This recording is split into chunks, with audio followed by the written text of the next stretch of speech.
All right, here's a look at this pull-up bar that we've got. You can see it's got these close grips, which I do like these for my wrists. It's just a bit more comfortable than doing the wide grip. But if you want to work on those lats, you could definitely target them with that grip. Now on the inside, you've got a close grip, which you could do close grip pull-ups like this, or you could do it backhanded like that and mostly target your bicep. You could also take this down and use these curved pieces right here as kind of like a push-up bar. And this basically is just going to attach right here. You can see these foam pieces push up against the frame. And then on the inside, there's a plastic piece up here at top that just sits on top of the wooden frame. Most of this is going to be made out of metal, except for this plastic piece. So it'll have a pretty high weight capacity. I think it's about 400 pounds.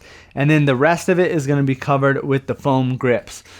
It also has this adjustment right here. So if you wanted this to fit on a different door frame, it's got 1, 2, and then 3 different adjustments. I just put it on the middle one right there. I think that one fits the best. So if you're looking for something to just set up and leave up on a door frame, or something that you can easily just grab off and throw it down on the ground without having to do any adjustments or movements, then I would definitely recommend picking this one up.